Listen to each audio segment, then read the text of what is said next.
జీ5 app download చేసుకుని పూర్తి ఎపిసోడ్లని ఉచితంగా చూడండి. అమ్మా, చాక్లెట్ తెచ్చావా? మర్చిపోయాను. ఏంటమ్మా నువ్వు?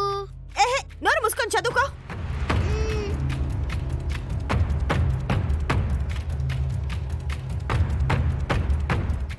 అక్క, ఇప్పుడు ఏమైందని అంత చిరాకు పడుతున్నావు? ఆలోచించి ఆలోచించి తల పగిలిపోతోంది. దేని గురించి ఆలోచిస్తున్నావు అక్క? దేని గురించి?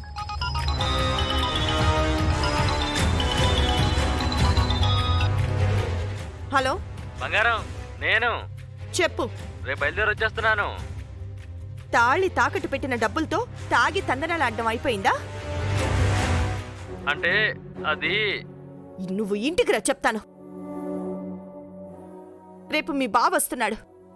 తాళి నీ మెడలోకి రావడం చూశాడంటే ఏదో ఒక రోజున మళ్ళీ తెంచేసుకొని పోతాడు. ఈసారి జాగ్రత్త పడతానులే అక్క. జాగ్రత్త పడ్డం సంగతి అటుంచు. నువ్వింకా ఎన్ని రోజులుంటావు?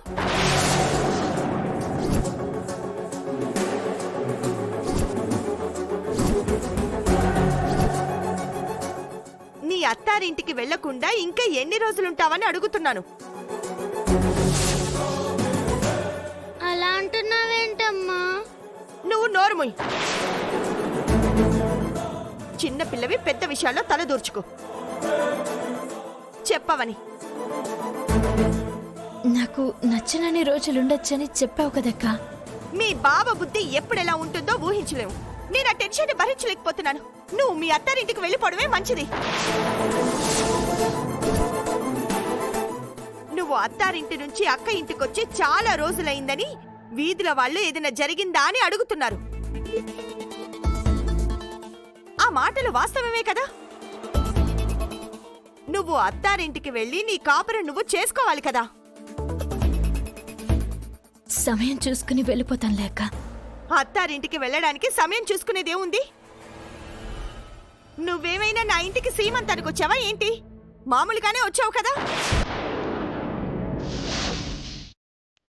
ఏ ఆడపిల్లైనా పండక్కొస్తే వారం రోజులు, ఫంక్షన్కొస్తే 4 రోజులు, ముఖ్యమైన పని మీదొస్తే 2 రోజులు పుట్టింట్లో ఉండి వెళ్ళిపోతుంది.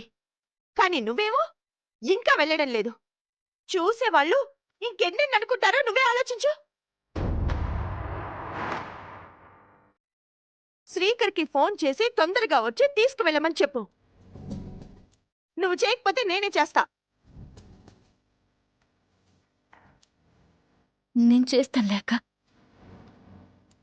నాకొక్క రోజు టైం ఇవ్వు.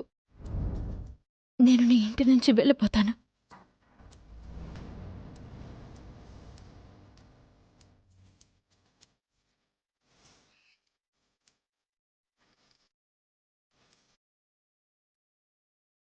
తల్లికి బిడ్డ భారం కాదంటారు. నువ్వు నా తల్లివి.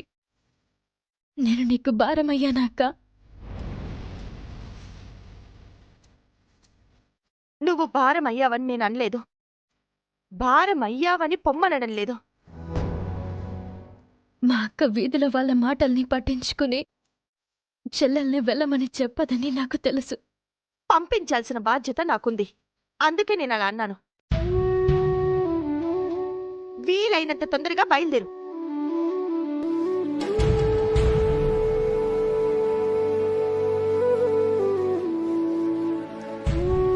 జీ5 యాప్ డౌన్లోడ్ చేసి అన్ని ఎపిసోడ్స్ పూర్తి ఉచితంగా చూడండి.